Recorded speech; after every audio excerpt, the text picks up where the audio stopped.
ठंड का मौसम था। अंधेरा बढ़ चुका था। शिकारपुर की गलियों में सन्नाटा छाने लगा था।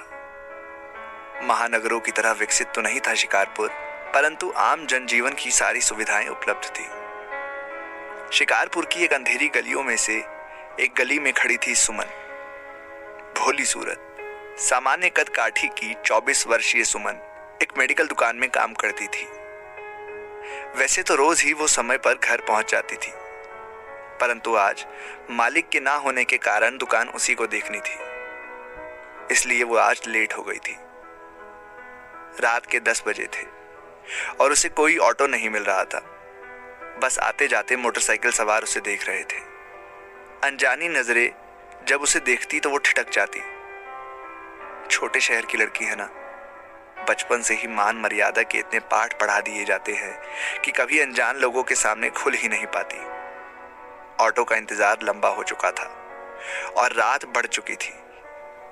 अब तो रास्ते में वाहनों की संख्या भी ना के बराबर हो चुकी थी। तभी 4-5 लड़कों का ग्रुप उसे अपनी ओर आते हुए दिखाई दिया। उन्हें देखकर मानो सुमन की सिट्टी पिट्टी गुम हो गई। डर के मारे उसकी धड़कन बढ़ गई, फिर भी खुद को संयत करते हुए खड़ी रही। जैसे जैसे वो उसके करीब आ रहे थे, उसकी धड़कनें बढ़ रही थी। अब उनकी आवाज उसे साफ सुनाई दे रही थी। वो गाली देते हुए उस फिल्म का मजाक उड़ा रहे थे जो वे अभी देख कर आए थे। तभी उन लड़कों की नजर सुमन के ऊपर पड़ी। सुमन को देखकर वो लड़के आपस में कुछ बात करने लगे। उनकी सबकी नजरें सुमन के ऊपर थी और सुमन अपनी नजरें नीचे किए हुए अनहोनी के डर अंदर ही अंदर कांप रही थी। अब वो लड़के सुमन से कुछ ही कदम दूर थे। तभी उनमें से एक लड़के ने किसी को फोन लगाया और कहा, जल्दी कार लेकर आ, जरूरी काम है। इतना सुनना था कि सुमन के डर के मारे आंसू आ गए। वो चाहती तो थी वहां से चली जाए, पर जानती थी पैदल जाऊंगी तब भी कुछ ही दूर जा पाऊंगी, इसलिए वो वहीं पर खड़ी रही। कुछ देर बाद उनका दोस्त कार लेकर आ गया। कार को देखकर तो सुमन की हालत ऐसी हो गई जैसे किसी ने बेहोशी का इंजेक्शन लगा दिया हो। घर वाले से लेकर ऊपर वाले तक सभी को याद कर चुकी थी सुमन। तभी कार से एक लड़का उतरा और उन लड़कों से बात करने लगा।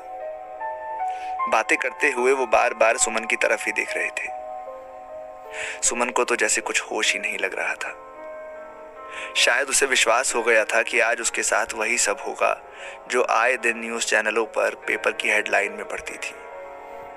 तभी उनमें से एक लड़का सुमन के पास आया और पूछा, कहाँ जाना है आपको?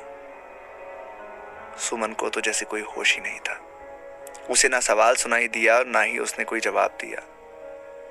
लड़के ने फिर कहा, हेलो, कहाँ जाना है आपको? इस बार सुमन ने लड़के की तरफ देखा, पर डर के मारे कुछ नहीं बोल पाई। आप हमारा विश्वास कीजिए, बताइए आपको कहाँ जाना है? लड़के ने जोर देकर कहा, आदर्श कॉलोनी, वार्ड नंबर 15। इतना ही कह पाई सुमन।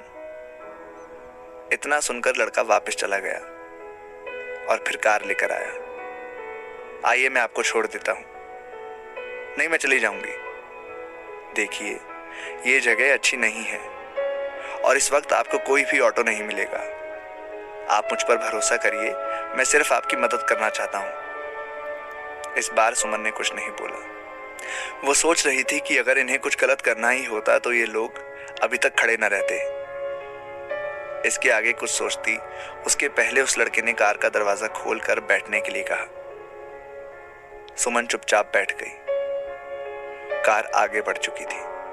लड़के, जगह और अंधेरा पीछे छूट रहा था। सुमन कार के साइड मिरर से ये सब देख रही थी, पर उसकी धड़कन अभी भी तेज थी। वो लड़के से नजर नहीं मिला पा रही थी। उस लड़के ने भी सुमन से बात करने की कोशिश नहीं की। कुछ देर बाद सुमन का घर आ गया। सुमन कार का गेट खोलकर नीचे उतरी और थैंक्स कहा। लड़का जवाब में सिर्फ मुस्कुरा दिया और कार मोड़कर जाने लगा। सुमन उस जाती हुई कार और अंधेरे को देखकर मुस्कुरा रही थी। शायद वो उन लड़कों के बारे में सोच रही थी जिसने उसकी सोच को ही झुठला दिया था।